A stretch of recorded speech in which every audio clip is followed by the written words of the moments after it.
بسم اللہ الرحمن الرحیم۔ السلام علیکم ناظرین و سامعین، میں ہوں آپ کا میزبان عمر فاروق نظامی موٹیویشنل چینل میں خوش آمدید۔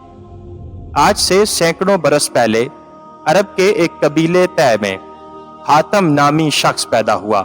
وہ اتنا سخی تھا کہ اس کی سخاوت کے قصے دنیا بھر میں مشہور ہوئے۔ اس کے دروازے پر جو شخص بھی آیا اپنی ضرورت پوری کر کے گیا۔ کہتے ہیں اسے اپنے ایک گھوڑے سے بہت پیار تھا۔ گھوڑا بھی اپنے مالک کا وفادار تھا۔ ایک روز آدھی رات کے قریب اس کے گھر میں چند مہمان آ گئے۔ اتفاق کی بات کہ اس وقت حاتم کے پاس اپنے مہمانوں کی دعوت کے لیے کچھ نہیں تھا، اور رات کے وقت اس کا انتظام بھی بہت مشکل تھا۔ حاتم تائی نے اپنا پسندیدہ گھوڑا ذبح کر کے مہمانوں کی دعوت کر ڈالی اور مہمان نوازی کی لاج رکھ دی۔ ایک دفعہ اس نے عرب کے سرداروں کی دعوت کی۔ اس روز 40 اونٹ ذبح کیے گئے۔ دعوت ختم ہوئی، سردار آپس میں ادھر ادھر کی باتیں کرنے لگے۔ گفتگو حاتم تائی کی سخاوت کے متعلق ہونے لگی۔ ایک سردار نے کہا، حاتم جیسا فراخ دل آج تک پیدا نہیں ہوا اور نہ ہوگا، کیوں نہ یہ سوال حاتم سے کیا جائے؟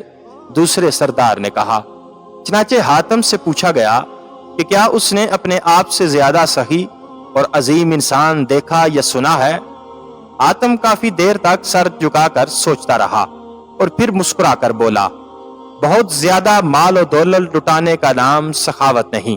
میرے نزدیک سخی اور عظیم انسان وہ ہے جو اپنے بڑے سے بڑے فائدے کے لیے کسی کا چھوٹے سے چھوٹا احسان بھی قبول نہ کرے۔ میں نے اپنی زندگی میں ایک ایسا شخص دیکھا جس کا دل میرے دل سے بہت بڑا تھا۔ وہ ضرور کسی ملک کا بادشاہ ہوگا جس کے پاس بہت بڑا خزانہ ہوگا۔ سرداروں نے بیک آواز کہا، نہیں دوستو، ایسی کوئی بات نہیں ہے۔ حاتم تائی نے جواب دیا، وہ تو ایک غریب لکڑہارا تھا۔ تمام سرداروں نے حیرت سے اپنے میزبان کو دیکھا تو حاتم نے کہا کہ ایک روز میں نے سارے شہر کی دعوت کی۔ مہمانوں کو کھانا کھلانے کے بعد میں جنگل کی طرف نکل گیا۔ وہاں میں نے ایک بوڑھے شخص کو دیکھا۔ اس نے اپنے سر پر لکڑیوں کا باریک گٹھڑا اٹھا رکھا تھا جس کے بوجھ سے اس کی کمر دوری ہو رہی تھی۔ اس کے پھٹے پرانے کپڑے پسینے میں بھیگے ہوئے تھے۔ میں نے ترس کھا کر اس کی مدد کرنے کا فیصلہ کیا اور کہا، بابا جی، میں آپ سے چند باتیں کرنا چاہتا ہوں۔ یہ کہہ کر میں نے اس کے سر سے بوجھ اتارنے کے لیے اپنے ہاتھ بڑھائے تو وہ فوراً پیچھے ہٹ گیا۔ پھر اس نے اپنا بوجھ زمین پر رکھا اور کہنے لگا، انسان کو اپنا بوجھ خود سنبھالنا چاہیے۔ لوگوں کے کندھوں پہ سوار ہو کر تو صرف قبر کی طرف جایا جاتا ہے۔ مگر بابا جی، آپ اس عمر میں اتنی محنت کیوں کر رہے ہیں؟ تو پھر مجھے کیا کرنا چاہیے؟ اس غیرت مند لکڑہارے نے مسکرا کر پوچھا۔ آپ کے شہر میں حاتم تائی رہتا ہے، وہ سینکڑوں انسانوں کو ہر روز کھانا کھلاتا ہے، آپ اس کے دروازے پر کیوں نہیں جاتے؟